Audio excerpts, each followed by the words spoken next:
Bonjour bien-aimé, que le Seigneur te bénisse, toi qui es en train de suivre cette vidéo. Alors ce matin, j'aimerais partager quelque chose avec toi.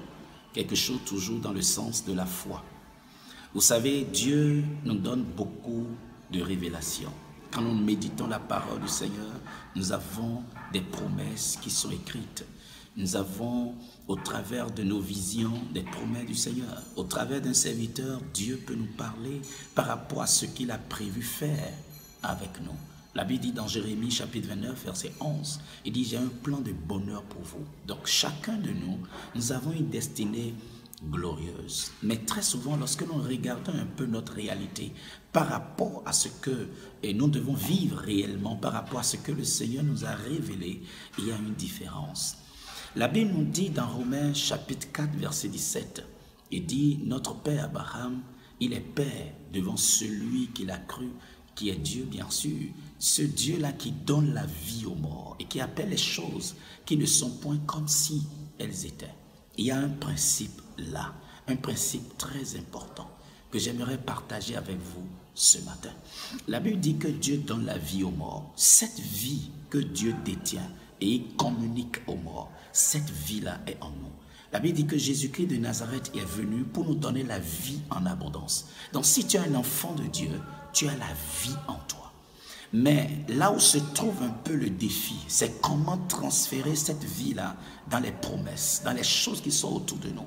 La Bible dit dans la suite de ce verset qu'il appelle les choses qui ne sont point.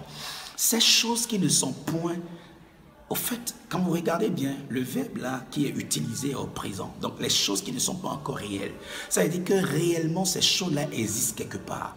Ces choses-là existent dans le règne de l'esprit. Ces choses existent dans le monde spirituel. Ce n'est pas des choses qui n'existent pas réellement, ça existe quelque part. Ça existe quelque part. Ce n'est pas parce que tu ne l'as pas dans la main que ça n'existe pas. Écoute, ce ministère que le Seigneur t'a promis existe. Écoute, ce don, ces capacités, cette chose, même cette femme, ces enfants, ce bonheur-là existe quelque part. Mais ce qu'il faut faire, il faut que tu l'appelles. Il faut que tu l'appelles. Il dit, il est le Dieu qui fait quoi? Qui appelle les choses qui ne sont point comme si elles existaient. Le principe, c'est le principe de la confession. Tu dois apprendre à confesser la promesse du Seigneur sur ta vie. Lorsque nous regardons un peu le parcours de notre Seigneur Jésus, tout le temps, il a prophétisé, il a proclamé. Il dit, 3 jours après, je vais ressortir du tombeau. Toutes les fois, il avait l'occasion de parler avec ses disciples. Il a déclaré cette parole. Parce que cette parole était une prophétie écrite sur lui. Donc, il ne pouvait pas garder ça. Il devait déclarer cette parole. Écoute bien, aimé, la Bible déclare dans Ésaïe 51 que la parole du Seigneur est dans notre bouche pour créer des choses. Tu dois apprendre à parler. Parler la parole du Seigneur. Parler de ce que Dieu a déclaré sur ta vie.